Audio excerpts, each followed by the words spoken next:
Hello అండి, welcome back to our channel. ఎలా ఉన్నారు అందరు? ఏం చేస్తున్నారు? బాగున్నారా? మేము కూడా బాగున్నాము. ఈ వీడియో ఏంటనేది మీరు ఆల్రెడీ థంబ్నెయిల్ చూసి ఉంటారు కదా. సారీ అండి, ఈ వీడియో చేయడానికి చాలా లేట్ అయిపోయింది. నేను అప్పుడెప్పుడో జాబ్కి సంబంధించిన వీడియోస్ పెట్టినప్పుడు వీలైనంత తొందరలో పెడతానని చెప్పాను, కానీ పెట్టలేకపోయాను. ఏంటంటే లైక్ ఇది మనకి ఇలా కూర్చొని చేయడం కదా, దానికి సపరేట్ టైము ఓపిక అన్నీ ఉండాలన్నమాట. నార్మల్ వ్లాగ్స్ అనుకోండి, మనం ఆల్రెడీ చేసేది షూట్ చేయొచ్చు, బట్ దీనికి సపరేట్గా ఇలా కూర్చొని చేయాలంటే కొంచెం టైం ఓపిక అన్నీ ఉండాలి. వీక్ డేస్లో రోజు మార్నింగ్ అనుకుంటాను, అబ్బాయి ఈరోజు ఎలా అయినా ఈ వీడియో ఈవినింగ్ ఇంటికి వచ్చినాక ఈ వీడియో షూట్ చేసి పెట్టేసేయాలి తొందరగా అనుకుంటాను. ఈవినింగ్ అయ్యేసరికి టైర్డ్ అయిపోయి వచ్చి అబ్బా ఇంకా టైర్డ్ అయిపోయినాము, ఓపిక లేదు, వీకెండ్ చేద్దాం అనుకుంటాను. వీకెండ్లో ఏమో ఎక్కడో దగ్గర బయటకు వెళ్ళడము ఇంకా అదే సరిపోతుంది. ఈరోజు ఎలా అయినా సరే, ఈరోజు సాటర్డే అయినా బయటకు వెళ్ళకుండా ఈరోజు ఈ వీడియో షూట్ చేసే తీరాలన్నట్టుగా ఇంకా వీడియో అయితే స్టార్ట్ చేశాను. సో నా జాబ్కి సంబంధించిన వీడియోస్ పెట్టాను కదా, లైక్ ఇంటర్వ్యూ వీడియో అని, ఇంకొకటి నాకు జాబ్ వచ్చింది అన్నట్టుగా. సో ఆ వీడియోస్ కింద కొన్ని కమెంట్స్ వచ్చాయి, కొన్ని క్వశ్చన్స్ అడిగారనమాట. ఆ క్వశ్చన్స్కి అలాగనే నాకు ఇన్స్టాగ్రామ్లో పర్సనల్గా కొన్ని డిఎమ్స్ వచ్చాయి నా జాబ్కి సంబంధించిన క్వశ్చన్స్. సో అవన్నీ అయితే నేను ఈ వీడియోలో ఆన్సర్ చేద్దాం అనుకున్నాను. నాకు యూట్యూబ్లో వచ్చిన కామెంట్స్, ఇన్స్టాగ్రామ్లో వచ్చిన డిఎమ్స్ అన్నీ నేను ఇక్కడ స్క్రీన్ షాట్ పెడుతుంటాను. బట్ ఇన్స్టాలో వచ్చిన డిఎమ్స్ నేమ్తో సహా అయితే నేను పెట్టలేను, ఎందుకంటే వాళ్ళు పర్సనల్గా ఉండాలన్నట్టుగా నాకు ఈ డిఎం చేసింటారు కదా, నేను మళ్ళీ వాళ్ళ నేమ్ని రివీల్ చేయడం నాకు ఇష్టం లేదనమాట. సో అందుకు నేను ఆ కామెంట్ ఒక్కటి పెడతాను. నేను ఆ వీడియో ఆ కామెంట్స్ అన్ని నేను స్క్రీన్ షాట్ తీసి పెట్టుకొని ఇంకొక ఫోన్లో షేర్ చేసుకొని ఇక్కడ నేను చదువుతూ మీకు ఆన్సర్ అయితే చేస్తాను. ఫస్ట్ నాకు ఈ ఇన్స్టాగ్రామ్లో వచ్చిన మెసేజ్ వచ్చేసి, హాయ్ రజనీ గారు, మీకు జాబ్ వచ్చినందుకు కంగ్రాచులేషన్స్. ప్లీజ్ జాబ్ కోసం మీరు చేసిన ప్రిపరేషన్స్ అంతా వ్లాగ్లో చెప్పండి. ఏమైనా కోర్సెస్ నేర్చుకున్నారా జాబ్ రావడానికి? ఎలా అప్రోచ్ అయ్యారు? జాబ్ నోటిఫికేషన్స్ ఎలా వచ్చాయి అది కూడా చెప్పండి. క్వాలిఫికేషన్స్ ఏముండాలి, అన్ని ఎలిజిబిలిటీ గురించి చెప్పండి ప్లీజ్, థ్యాంక్ యూ. సో ఇవన్నీ లైక్ ఈ కామెంట్లో 3-4 క్వశ్చన్స్ ఉన్నాయి. నేను అన్ని 1 by 1 అయితే ఆన్సర్ చేస్తాను. First thank you so much అండి, నాకు కంగ్రాచులేషన్స్ చెప్పినందుకు. అండ్ జాబ్ కోసం మీరు చేసిన ప్రిపరేషన్స్ అంతా ఒక వ్లాగ్ చెప్పండి, ఒక వ్లాగ్లో చెప్పండి అన్నారు. సో నేను జాబ్ కోసం ప్రిపరేషన్స్ అంటే అసలు పెద్దగా ఏం చేయలేదు. నేను జాబ్ కోసం ప్రిపరేషన్స్ చేసింది అంటే ఏంటంటే లైక్ రెజ్యూమ్ ప్రిపేర్ చేసుకున్నాను ఫస్ట్. నాకు రెజ్యూమ్ అదంతా లైక్ నేను కొరియాలో ఉన్నప్పుడే నాకు అనిపించేది అనమాట. నేను యూఎస్కి వెళ్ళిన తర్వాత నాకు ఎలాగనో ఇక్కడ వర్క్ పర్మిట్ గురించి కొంతమంది క్వశ్చన్స్ అడిగారు, అది నేను తర్వాత చెప్తాను. సో వర్క్ పర్మిట్ వస్తేనే నేను ఏదో ఒక జాబ్ చేయాలి అన్నట్టుగా అనుకున్నాను అనమాట. ప్రీ స్కూల్స్లో జాబ్ చేయడం సరిపోతుంది నాకే అనుకున్నాను. నాకు మెయిన్ చిద్వి టైమింగ్స్ ప్రియారిటీ కాబట్టి సో ఇది చేద్దామన్నట్టుగా నేను అనుకున్నాను అనమాట. కొరియాలో ఉన్నప్పుడు నాకు అట్లా తెలిసింది. అండ్ ఇక్కడికి వచ్చిన తర్వాత మా ఫ్రెండ్స్ ఉన్నారు ఇక్కడ, శ్వేత ఉంది కదా మా మధ్యప్రదేశ్, తను ఇంకా పద్మ ఉంది కదా గుండు వాళ్ళ అమ్మ. సో వాళ్ళిద్దరూ ప్రీ స్కూల్స్లో చేశారనమాట. ఇంతకుముందు పద్మ కొన్ని మంత్స్ చేసిందంటే, శ్వేత బాగానే చేసింది తను.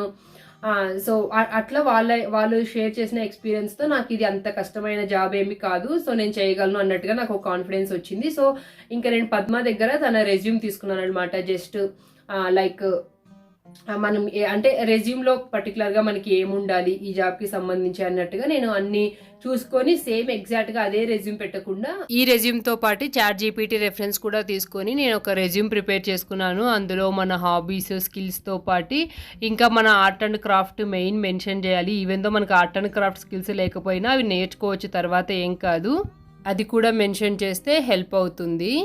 మనకి పర్టికులర్గా ఒక జాబ్ అనుకుంటాం కదా, ఆ జాబ్కి సంబంధించిన ప్రియారిటీస్ అన్ని మనం రెజ్యూమ్లో మెన్షన్ చేస్తే సరిపోతుంది అనమాట.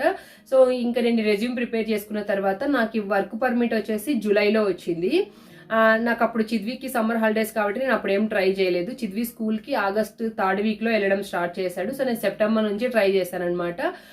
నేను పర్టికులర్గా ఏమి అంటే లైక్ ప్రిపరేషన్ దీనికి కంపల్సరీ ప్రిపేర్ అవ్వాలి, ఈ బుక్స్ చదవాలి అన్నట్టుగా నేను అసలు ఏమీ ప్రిపేర్ అవ్వలేదు ఈ జాబ్కి సంబంధించి. నేను జస్ట్ రెజ్యూమ్ ప్రిపేర్ చేసుకుని ఆ రెజ్యూమ్ ఎవ్రీడే ఇండీడ్లో అప్డేట్ చేసేదనమాట. ఇండీడ్, లింక్డ్ఇన్ అవి ఉంటాయి కదా. సో నేనైతే నాకు ఈ గూగుల్లో సెర్చ్ చేస్తే ఇండీడే వచ్చాయన్నమాట ఈ జాబ్కి సంబంధించి. సో నేను అన్ని ఎవ్రీడే ఇండీలో నా అప్లికేషన్ అప్డేట్ చేసేదాన్ని. అలాగే నాకు కాల్స్, మెయిల్స్ వచ్చేయటం అనమాట జాబ్కి సంబంధించి. ఇంకా అదంతా నేను నా ఇంటర్వ్యూ ఎక్స్పీరియన్స్ అంతా నేను ఆల్రెడీ ఆ వీడియోలో షేర్ చేశాను కదా. సో ఆ వీడియోస్ లింక్ నేను డిస్క్రిప్షన్లో ఇస్తాను. ఎవరైనా చూడకుంటే ఆ వీడియో చూడండి, మీకు క్లారిటీగా అర్థమవుతుంది అనమాట. సో అదే అనమాట నేను జాబ్ కోసం చేసిన ప్రిపరేషన్. ఎవ్రీడే రెజ్యూమ్ అప్డేట్ చేసేదాన్ని. ఏవైనా కాల్స్ మెయిల్స్ వస్తే అటెండ్ చేసి, ఇంటర్వ్యూ కాల్ వస్తే వెళ్ళేదాన్ని. వాళ్ళు అడిగిన క్వశ్చన్స్ ని బట్టి నేను ఆన్సర్ చేసేదాన్ని అంతే. అంటే మనకు ఒక ఐడియా ఉంటుంది కదా, లైక్ వాళ్ళు ఎలాంటి క్వశ్చన్స్ అడుగుతారు ఏంటి అనేది. లైక్ యాజ్ ఏ టీచర్గా పిల్లల డెవలప్మెంట్కి మనం ఎలా హెల్ప్ అవుతాం అనే క్వశ్చన్స్ అడుగుతారు. అన్ని ఇంటర్వ్యూస్లో నాకు అడిగిన క్వశ్చన్స్కి ఆన్సర్ చేయగలిగాను. సో అదే అనమాట నేను జాబ్ కోసం చేసిన ప్రిపరేషన్. రెజ్యూమ్ ప్రిపేర్ చేసుకుని రెజ్యూమ్ అప్డేట్ చేసేదాన్ని ఎవ్రీడే. రోజు పొద్దున పని అయిపోతేనే ఆ పని చేసుకుంటూ ఉండేదాన్ని. నోటిఫికేషన్స్ అన్ని చూసి అప్లై చేసేదాన్ని. ఆ పని చేశాను. ప్రిపరేషన్ అయితే ఏమైనా కోర్సెస్ నేర్చుకున్నారా జాబ్ రావడానికి? ఇది సెకండ్ క్వశ్చన్ సేమ్ కామెంట్లో. నేను కోర్సెస్ అయితే ఏం నేర్చుకోలేదండి, ఎందుకంటే ఇది మనకి ప్రీ స్కూల్ జాబు.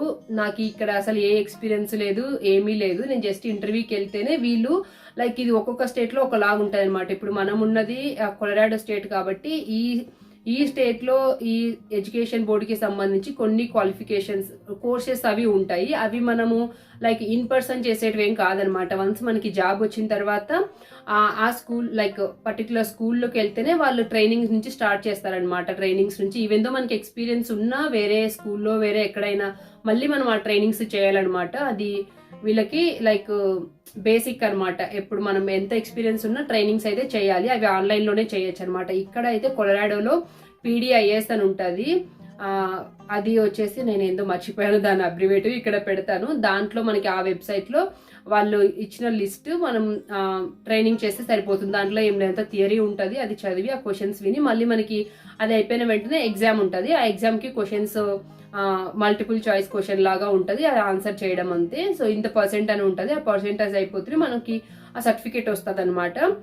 సో ఇలాగా కొన్ని ఉంటాయన్నమాట. సో నేను అవి తప్ప ఏ కోర్సెస్ ఏవి చేయలేదు. ఏమైనా కోర్సెస్ నేర్చుకున్నారన్నారు కదా, నేనైతే ఈ ప్రీ స్కూల్ జాబ్కి సంబంధించి నేను ఏ కోర్సెస్ చేయలేదు. బై ద వే ఇది నేను చేసేది ప్రస్తుతం ప్రీ స్కూల్ జాబ్ అండి. ఇది ఇక్కడ ప్రీ స్కూల్స్లో 6 వీక్స్ బేబీస్ నుంచి 4 to 5.5 ఏజ్ కిడ్స్ వరకు ఉంటారు. ఇప్పుడు నా క్లాస్ అయితే 4 to 5.5 ఏజ్ అనమాట. ఎలా అప్రోచ్ అయ్యారు, నోటిఫికేషన్స్ ఎలా వచ్చాయి అది కూడా చెప్పండి. అదే చెప్పాను కదా, నేను ఫస్ట్ క్వశ్చన్లో ఆన్సర్ చేశాను. సో మనకి జస్ట్ ఇండీడ్లో మనకి అకౌంట్ క్రియేట్ చేసుకున్న తర్వాత మనకి ఎవ్రీడే నోటిఫికేషన్స్ వస్తూనే ఉంటాయి అనమాట. మనకి మన రెజ్యూమ్ని బట్టి వాళ్ళే మనకి నోటిఫికేషన్ పంపిస్తూ ఉంటారు. అలాగా అప్లై చేశాను. కొన్ని నేనే సెర్చ్ చేసుకొని అప్లై చేశాను అనమాట. లైక్ మనకి దగ్గరలో ఉన్న సరౌండింగ్స్ లో ఇలా అప్లై చేశాను అనమాట. సో నోటిఫికేషన్స్ అన్ని మనం జస్ట్ ఇండిలో మన అకౌంట్ క్రియేట్ చేసుకుంటే అవే వస్తూ ఉంటాయి మనకి. ఎవ్రీడే నోటిఫికేషన్స్ వస్తుంటాయి. సో దానిలో చూసి అలా అప్లై చేసేదాన్ని. సో ఇండీడ్ అనమాట. నేను నా రెజ్యూమ్ అప్డేట్ చేసిన వెబ్సైట్ అది యాప్ వచ్చేసి ఇండీడ్ అనమాట. సో క్వాలిఫికేషన్స్ ఏముండాలి, అన్ని ఎలిజిబిలిటీ గురించి చెప్పండి please, thank you. So qualification అయితే చెప్పాను కదా, నేను MSc మైక్రోబయాలజీ చేశాను. దీనికి నాకు లైక్ మనం అప్లై చేసినప్పుడు వాళ్ళు కొన్ని బేసిక్ క్వాలిఫికేషన్స్ అని ఉంటాయి కదా, దాంట్లో అయితే వాళ్ళు ఇక్కడ అదేంటి హై స్కూల్ అని అంటారు. హై స్కూల్ అంటే మన ఇంటర్మీడియట్ అనమాట. మనకి ఇండియాలో ఇంటర్మీడియట్, ఇక్కడ హై స్కూల్ అంటారు. ఆ హై స్కూల్ కానీ ఇంకా అండర్ గ్రాడ్యుయేట్ కానీ అడుగుతారనమాట. ఇక్కడ మాస్టర్స్ చేసిన వాళ్ళు ఎవరు ఇలాంటి జాబ్ చేయరనమాట ఇక్కడ. అంటే లైక్ ఇట్లా ప్రీ స్కూల్ జాబ్ చెయ్యరు, అందుకని అది పెడతారనమాట. బేసిక్ అయితే హై స్కూల్ అంటే మన ఇంటర్మీడియట్ ఉండాలి. సో అది క్వాలిఫికేషన్ అయితే. సో నేనైతే MSc మైక్రోబయాలజీ చేశాను. నేను ఎందుకు MSc మైక్రోబయాలజీ చేసి ఈ జాబ్ చూస్ చేసుకున్నాను ఏంటి అనేది అంతా నేను ఆల్రెడీ ఒక వీడియోలో, అదే నా జాబ్ వచ్చింది అన్న వీడియోలో అయితే నేను షేర్ చేశాను. సో ఇందులో వచ్చిన క్వశ్చన్స్ అన్నిటికీ నేను ఆన్సర్ చేశాను అనుకుంటున్నాను. ఇంకా మీకు ఏమైనా డౌట్స్ ఉంటే నాకు మళ్ళీ అడగండి. నేను ఇంకా వీడియో లాగా కాకుండా కమెంట్స్లో రిప్లై చేయడమో ఇన్స్టాగ్రామ్లో ఆన్సర్ చేయడమో చేస్తాను. సో ఇదండి నేను జాబ్ కోసం చేసిన మీరు అడిగిన క్వశ్చన్స్ అన్నిటికీ నేను కరెక్ట్గా ఆన్సర్ చేశాను అని అనుకుంటున్నాను. మీ డౌట్స్ క్లారిఫై చేశారని అనుకుంటున్నాను. సో ఇంకొకటి నాకు ఇన్స్టాలో వచ్చిన DM వచ్చేసి, హాయ్ మ్యామ్, నేను మీ యూట్యూబ్ వీడియో చూసి మీకు కామెంట్స్లో మెసేజ్ చేశాను అండ్ థ్యాంక్ గాడ్ మీరు రిప్లై కూడా ఇచ్చారు. మ్యామ్ ప్లీజ్ నాకు గైడ్ చేసి హెల్ప్ చేయరా ప్లీజ్ మ్యామ్, నాకు టీచింగ్ అంటే చాలా ఇష్టం, ప్లీజ్ హెల్ప్ చేయండి. లక్కీగా మీ ఇన్స్టా ID ఇచ్చారు కాబట్టి పర్సనల్గా మెసేజ్ చేయగలుగుతున్నాను. నేను ప్రజెంట్ F1 వీసా మీద ఉన్నాను. ఫస్ట్ సెమ్ అయిపోయింది. ఫ్యూచర్లో టీచింగ్ జాబ్ ఎలా తెచ్చుకోవాలో చెప్పండి ma'am. So first of all ఇక్కడ నాకు డిఎం చేసిన ఒక అమ్మాయి ప్రస్తుతం యుఎస్లోనే మాస్టర్స్ చేస్తున్నారనమాట. F1 వీసా అంటే ఇంకా మాస్టర్స్ చేస్తుంటారు స్టూడెంట్ అనమాట. లైక్ మీ కమెంట్ను బట్టి నాకు అర్థమైంది మీకు ఈ టీచింగ్ జాబ్ అంటే చాలా ఇష్టం అన్నట్టుగా. సో నేనేం చెప్తానంటే ఆబ్వియస్లీ సాఫ్ట్వేర్లో వచ్చిన అన్ని సాలరీస్ అయితే టీచింగ్ జాబ్కి అస్సలు ఉండవు అనమాట, పోలిక కూడా ఉండదు. సో కాబట్టి మీరు ఇంకా మీ ప్యాషన్ అంటున్నారు కాబట్టి నాకు ఎంతవరకు తెలుసో అంతవరకు అయితే నేను చెప్పగలుగుతున్నాను. లైక్ నేను చేసేది ప్రీ స్కూల్ జాబ్ కాబట్టి దీనికి నేను మీకు ఈ వీడియో చూస్తే నేను అన్ని ఆన్సర్ చేస్తున్నాను అనుకుంటున్నాను. లైక్ దీనికి గైడ్ చేయండి అంటే గైడ్ చేయడానికి అంటే పెద్దగా ఏం లేదు. జస్ట్ మనం రెజ్యూమ్ ప్రిపేర్ చేసుకొని రెజ్యూమ్ని మనం ఇండీడ్లో అలాగా అప్డేట్ చేస్తూ ఎవ్రీడే కాల్స్ మెయిల్స్కి అటెండ్ అయ్యి ఇంటర్వ్యూస్కి అటెండ్ అవ్వడమే అంతే. దీనికి పెద్దగా సపరేట్గా ప్రిపరేషన్స్ అంత ఏమీ అవసరం లేదని నా ఫీలింగ్, లైక్ నా ఎక్స్పీరియన్స్ ప్రకారం చెప్తున్నాను. బట్ శాలరీస్ అయితే మాత్రం F1 అంటే మీరు మాస్టర్స్, లైక్ నాకు తెలిసి మోస్ట్లీ ఇక్కడ అందరూ మనకి ఐటీలో కంప్యూటర్ సైన్స్ మీద మాస్టర్స్ చేయడానికి మోస్ట్లీ వస్తుంటారు కదా ఇక్కడ. సో సాఫ్ట్వేర్లో వచ్చిన శాలరీస్ అయితే ఇక్కడ ఉండవు. మీకు ఇంకా ప్యాషన్ అయితే తప్ప లైక్ అంత వర్త్ అయితే కాదనమాట ఈ జాబ్ చేయడము. మీ అంత కష్టపడి అన్నీ తెచ్చుకో అంత డబ్బులు స్పెండ్ చేసి F1 వీసా మీద వచ్చి ఈ చదువుకొని మళ్ళీ టీచర్ జాబ్ అంటే అంత అవసరం లేదని నా ఫీలింగ్ అనమాట. అంటే ప్రీ స్కూల్ జాబ్కి అయితే మనకి అదంతా ఏం అవసరం లేదు. సో మీరు ప్యాషన్ అంటున్నారు కాబట్టి మీకు ఏమైనా పర్టికులర్గా క్వశ్చన్స్ ఏమైనా ఉంటే అడగండి, నేను ఆన్సర్ అయితే చేస్తాను. నాకు ప్రీ స్కూల్కి సంబంధించిన జాబ్కి సంబంధించిన క్వశ్చన్స్ అయితే నేను ఆన్సర్ చేయగలను. మరి middle school, elementary school, high స్కూల్కి సంబంధించిన టీచర్ జాబ్స్కి అయితే నాకు అసలు ఏమీ తెలియదు దాని గురించి. సో అది థ్యాంక్ యూ సో మచ్ అండి కమెంట్ చేసినందుకు. సో నాకు ఇన్స్టాగ్రామ్లో వచ్చినవి కాబట్టి నేను అసలు ఎవరి నేమ్ ఇక్కడ రివీల్ చేయట్లేదు. సో కొంతమందికి ఇష్టం ఉంటుంది, కొంతమందికి ఇష్టం ఉండదు కదా, అందుకు. ఇంకా తనదే ఇంకా కింద నేను చాలా డేస్ నుంచి టీచింగ్ రిలేటెడ్ సెర్చ్ చేస్తున్నాను మ్యామ్. అండ్ ఒకరోజు సడన్గా యూట్యూబ్లో మీ వీడియో చూశాను, చాలా హ్యాపీగా అనిపించింది మీకు జాబ్ వచ్చినందుకు. So thank you so much నా వీడియో మీ కంట పన్నందుకు అండ్ మీరు నాకు కంగ్రాచులేషన్ చేసినందుకు థ్యాంక్ యూ సో మచ్. నేను తనకి ఆల్రెడీ ఇన్స్టాగ్రామ్లో రిప్లై ఇచ్చాను. సో మీకు ఇంకా ఏమైనా డౌట్స్ ఉంటే నన్ను అడగండి. నేనైతే నాకు తెలిసినంతలో మీ డౌట్స్ని క్లారిఫై చేయడానికి అయితే ట్రై చేస్తాను based on pre school jobs. ఇంకా అదర్ దాన్ నాకు అంత నాలెడ్జ్ అసలు ఏం లేదు దాని గురించి. సో ఇవి నాకు ఇన్స్టాగ్రామ్లో వచ్చిన కమెంట్స్ అనమాట. ఇప్పుడు యూట్యూబ్లో వచ్చిన కమెంట్స్ చూద్దాం. మనీషా రెడ్డి 7362 గారు అడిగారు, did you do any certification course for this job ma'am, can you guide me? So నేనైతే ఇందాక చెప్పినట్లు సర్టిఫికేషన్ అయితే ఏం చేయలేదు. జస్ట్ మనకి లైక్ ఇంటర్వ్యూ కాల్ వచ్చి మనం ఇంటర్వ్యూకి వెళ్ళాక వాళ్ళు మనం ఇంటర్వ్యూలో సెలెక్ట్ అయిన తర్వాత వాళ్ళే మనకి సర్టిఫికేషన్స్ లైక్ వాళ్ళ స్కూల్కి సంబంధించిన సర్టిఫికేషన్స్ ఏమున్నాయి, మోస్ట్లీ అన్ని స్కూల్స్కి సిమిలర్గా ఉంటాయి అనమాట. లైక్ ఎందుకంటే ఇవి ఒక అన్ని సేమ్ స్టేట్ కాబట్టి ఇలాగ కొన్ని సర్టిఫికేషన్స్ ఉంటాయి పిల్లల సేఫ్టీకి సంబంధించి. సో మోస్ట్లీ అన్ని స్కూల్స్కి సిమిలర్గా ఉన్నా సరే మనం ఒక స్కూల్లో చేసినా మళ్ళీ నెక్స్ట్ ఇంకో స్కూల్కి వెళ్ళిన తర్వాత అక్కడ కూడా చేయాల్సి ఉంటుంది. ఇవన్నీ ఆన్లైన్లో. ఇక్కడ కొలరాడోలో అయితే PDIS అని ఒక వెబ్సైట్ ఉంటుంది, దాని అబ్రివేటివ్ నేను మర్చిపోయాను. సో దాంట్లో ఉంటాయన్నమాట ఇక్కడ మనం చేయాల్సిన సర్టిఫికేషన్స్ కొలరాడో స్టేట్కి సంబంధించి. సో ఒక్కొక్క స్టేట్కి ఒకలాగా ఉంటాయి అనమాట. ఈ స్టేట్లో అయితే PDIS సర్టిఫికేషన్ అడుగుతారు. సో అవి మనం ఆ స్కూల్లో మనం ఇంటర్వ్యూలో సెలెక్ట్ అయిన తర్వాత వాళ్ళు ఒక లిస్ట్ ఇస్తారు, ఆ సర్టిఫికేషన్ చేయాలన్నమాట అక్కడే. అదేం లేదు, లైక్ ఆన్లైన్లో థియరీ లాగా ఉంటుంది, కొన్ని వీడియోస్ వస్తుంటాయి, అవన్నీ చూసి నెక్స్ట్ మనకి మల్టిపుల్ చాయిస్ క్వశ్చన్స్ లాగా వస్తాయి అనమాట, కొన్ని రైటింగ్ కూడా ఉంటాయి. సో అలాగా దానికి ఆన్సర్ చేస్తే మనకి ఇంత పర్సెంటేజ్ అని వస్తుంది అనమాట. ఎగ్జామ్ అయిపోయిన సబ్మిట్ చేసిన వెంటనే 80% మినిమం రావాలి. సో అట్లా మనకి ఆన్లైన్లో సర్టిఫికేషన్ వస్తుంది, వాళ్ళు అవన్నీ ప్రింట్అవుట్ తీసి పెట్టుకుంటారు అనమాట. ఇంకా ఫిజికల్ ట్రైనింగ్ అయితే మనం సర్టిఫికేషన్ అంతా అయిపోయిన తర్వాత ఒక 2-3 డేస్ మనకి అక్కడ ఉన్న ఆల్రెడీ టీచర్స్ ఉంటారు కదా, లీడ్ టీచర్స్, వాళ్ళు చెప్తారనమాట. ఇంకా అంతే ఉంటుంది, అంతకుమించి సర్టిఫికేషన్ అయితే ఏం లేదు. ఇది ప్రీ స్కూల్ జాబ్కి. బై ద వే నేను చేస్తున్నది ప్రీ స్కూల్ అనమాట, not elementary, middle school or high school. So ఇంకా అదర్ దాన్ దట్ నాకు తెలీదు, మనకి సగం సగం తెలిసి చెప్పడం అంత కరెక్ట్ కాదు కదా, అందుకు నాకు ఏదైతే తెలుసో అదే చెప్తున్నాను. నెక్స్ట్ తేజు 1424 తను అడిగారు, శాలరీ గురించి చెప్పలేదు మీరు ఎక్కడ, ప్లీజ్ అది కూడా కొంచెం ఎగ్జాక్ట్గా కాకపోయినా అప్రాక్సిమేట్గా చెప్పండి. ఇది చెప్తాను, నెక్స్ట్ లాస్ట్లో చెప్తాను. తనే మళ్ళీ ఇంకొక వీడియో కింద ఇంకొక కామెంట్ పెట్టారు, మీరు శాలరీ అండ్ వీసా స్టేటస్ గురించి చెప్పండి ప్లీజ్, ఎందుకంటే నేను చూశాను H1B holder spouse is not allowed to work కదా, మళ్ళీ టీచర్గా చేయాలి అంటే J1 వీసా కావాలి కదా. సో తిను అడిగిన క్వశ్చన్ కరెక్టే, శాలరీ గురించి అది నేను నెక్స్ట్ చెప్తాను. సో మెయిన్ ఇది ఏంటంటే అందరు ఏంటంటే లైక్ ఇక్కడికి మోస్ట్లీ మన ఇండియన్స్ వచ్చేది H1B వీసా మీద, లేదంటే మాస్టర్స్ చేయడానికి F1 స్టూడెంట్గా వస్తారు కదా. సో అందరు ఏమనుకుంటారంటే వీళ్ళు H1B అయి ఉంటారు అని అనుకుంటారు. బట్ మా హస్బెండ్ది H1B వీసా కాదండి, ఇది J1 వీసా అని సపరేట్గా ఉంటుంది అనమాట. ఇది రీసెర్చ్కి సంబంధించిన వీసా అనమాట.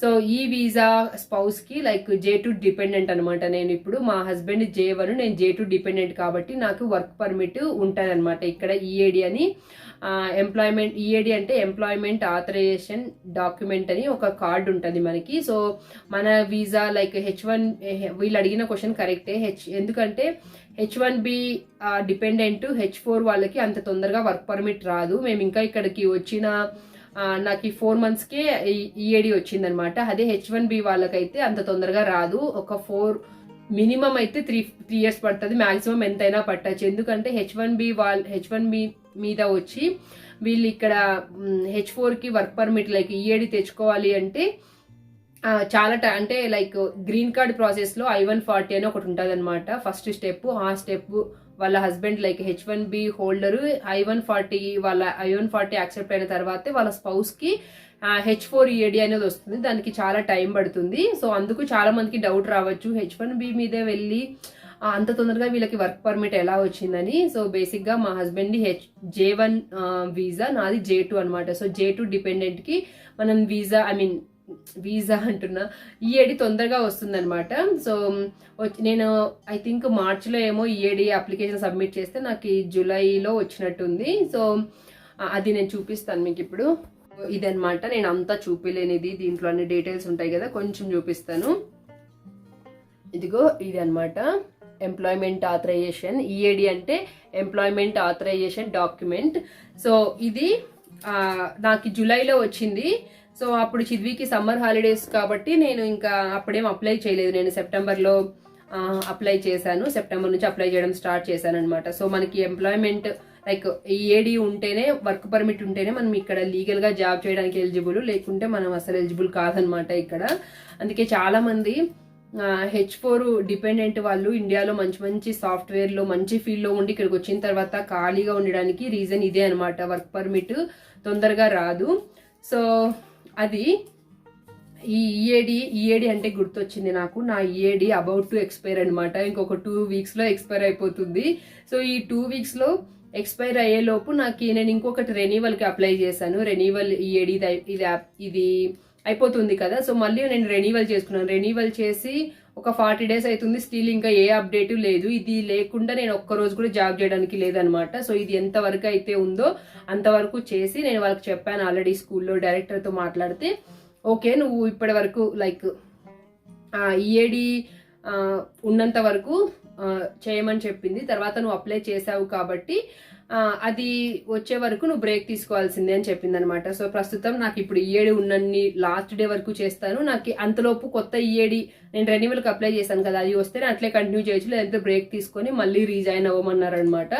సో అలాగా మనకి ఇక్కడ జాబ్ చేయాలంటే ఇది చాలా చాలా ఇంపార్టెంట్ అనమాట. EAD లేకుండా మనం అసలు ఇక్కడ లీగల్గా ఏ జాబ్ చేయడానికి వీల్లేదు. సో అదనమాట. తనకి లైక్ చాలా మందికి నాకు తినే కాకుండా ఒక 2-3 అడిగారు అనమాట, అప్పుడే మీకు వర్క్ పర్మిట్ ఎలా వచ్చి జాబ్ చేస్తున్నాను అంటున్నారు, ఎలా వర్క్ పర్మిట్ వచ్చిందంటే ఇదే అనమాట. వీసా, ఒక్కొక్క వీసాకి కొన్ని రూల్స్ ఉంటాయి. అలాగా మాది J1 కాబట్టి, నేను J2 డిపెండెంట్ కాబట్టి తొందరగా EAD వచ్చింది అన్నట్టు. సో ఇంకొకటి శాలరీ గురించి అడిగారు కదా. సో శాలరీ వచ్చేసి నాకు లైక్ నేను చెప్తాను, మోస్ట్లీ అంటే లైక్ చాలా మందికి క్యూరియస్ ఉంటుంది శాలరీ గురించి తెలుసుకోవాలన్నట్టుగా. సో శాలరీ ఏంటంటే లైక్ ఇక్కడ లైక్ మోస్ట్లీ అన్ని pre school jobs hourly based salary ఉంటుందన్నమాట. సో ఇది ఎక్స్పీరియన్స్ని బట్టి ఉంటుంది. అండ్ ఇంకొకటి స్టేట్, ఫర్ ఎగ్జాంపుల్ మేము కొలరాడో స్టేట్లో ఉన్నాం కదా, ఈ స్టేట్కి పర్ అవర్కి మినిమం వేజ్ అనేది ఇంత ఉంటుంది అనమాట. ఐ థింక్ $14.30 అనుకుంటాను పర్ అవర్. ఇక్కడ కొలరాడో స్టేట్లో అది బేసిక్ అనమాట. మినిమం ఎవరైనా ఏదైనా జాబ్ చేసినప్పుడు పే చేయాలి అంటే $14.30 పర్ అవర్కి, ఒక గంటకి పే చేయాలన్నమాట. సో అలాగ అది తీసుకుంటారు. అండ్ అలాగనే మన ఎడ్యుకేషన్ క్వాలిఫికేషన్ తీసుకుంటారు. అండ్ ఇంకొకటి మన ఎక్స్పీరియన్స్ తీసుకుంటారు. సో నా కేసు వచ్చేసి ఇప్పుడు ప్రీ స్కూల్ జాబ్ కాబట్టి నాకు ఏ ఎక్స్పీరియన్స్ లేదు, 0 ఎక్స్పీరియన్స్. ఇక్కడ నేను 5 ఇంటర్వ్యూస్కి వెళ్ళాను కదా, 3 ఇంటర్వ్యూస్లో నాకు ఈ శాలరీ టాపిక్ వచ్చింది. ఒక స్కూల్లో అయితే స్టేట్ మినిమం వేజ్ గంటకి $14.30 కదా, అంతే ఇస్తామన్నారు. ఇంకొకటి నేను సబ్స్టిట్యూట్గా కొన్ని రోజులు చేశాను కదా టీచింగ్ ట్రీలో, అక్కడ నాకు పర్ అవర్ $15 ఇచ్చారు. ప్రస్తుతం నేను చేస్తున్న స్కూల్లో అయితే డైరెక్టర్ నాకు ఈ శాలరీ గురించి అడిగినప్పుడు చెప్పింది ఏంటంటే, నీకు 0 ఎక్స్పీరియన్స్ కాబట్టి నేను ఎక్కువ ఇవ్వలేను, నీకు మాస్టర్ డిగ్రీ ఉంది కాబట్టి గంటకి $15.50 ఇవ్వగలుగుతాను, ఓకేనా అన్నట్టుగా అడిగారు. ఓకేనా అంటే ఇంకా మనకి అది అప్పుడు ఏమి లేదు కదా, సరే నేను ఓకే అని చెప్పాను. బికాజ్ నాకు ఏ ఎక్స్పీరియన్స్ లేదు కాబట్టి. సో గంటకి $15.50 అనమాట నా శాలరీ అయితే. సో ఇది అవర్లీ బేస్డే ఉంటుంది మోస్ట్లీ అన్ని ప్రీ స్కూల్స్లో. అఫ్ కోర్స్ లైక్ నేను 9 to 4 చేస్తాను అనమాట ఇక్కడ. సో మనం ఎంతసేపు ఉంటే ఎక్స్ట్రా అయితే దానికి కూడా పే చేస్తారు. మనకంతా మినిట్స్తో సహా అక్కడ అన్ని యాడ్ అవుతుంటాయి అనమాట. ఒక యాప్ ఉంటుంది, బిల్ పేమెంట్కి సంబంధించినవన్నీ దాంట్లో యాడ్ అవుతూ ఉంటాయి. మనం 5 నిమిషాలు 1 నిమిషం ఎక్కువ చేసినా దానికి సంబంధించినవన్నీ అవన్నీ హవర్స్ అన్ని కౌంట్ అవుతూ ఉంటాయి అనమాట. సో దాన్ని బట్టి మనకి 2 వీక్స్కి ఒకసారి శాలరీ ఇస్తారనమాట. సో ఫస్ట్ 3 months అయితే లైక్ హాలిడే పేకి ఎలిజిబుల్ కాదు ఫస్ట్ 3 months. సో 3 months అయిపోయిన తర్వాత మనం అఫీషియల్గా ఇక్కడ నేషనల్ హాలిడేస్ అలా ఉంటాయి కదా, హాలిడే పేకి మనం ఎలిజిబుల్. ఫస్ట్ 3 months అయితే మనం ఎలిజిబుల్ కాదు. సో అలాగా అనమాట. సో అలాగా చాలా మంది మీరు ఇప్పుడు మనం ఇండియన్ కరెన్సీలోకి కన్వర్ట్ చేసుకుంటే ఎక్కువనే అనిపించవచ్చు. ఇంకోటి మనం గుర్తుపెట్టుకోవాల్సిన విషయమే, ఇక్కడ సగం జీతం ట్యాక్స్ కట్టడానికే సరిపోతుంది. అంటే సగం కాకపోయినా మన ఇండియాలో కట్టే ట్యాక్స్ కంటే ఇక్కడ కట్టేది మనం చాలా ఎక్కువ కడుతున్నాం అనిపిస్తుంది అనమాట. ఇక్కడ ఎంత % కట్ అవుతుందో నాకు ఎగ్జాక్ట్గా తెలీదు, బట్ ఇండియాలో చాలా తక్కువ % ఉంటుంది. అక్కడలాగా ఇక్కడ కూడా తక్కువ %లో ట్యాక్స్ కట్ అయితే చాలా డబ్బు సేవ్ చేసుకోవచ్చు.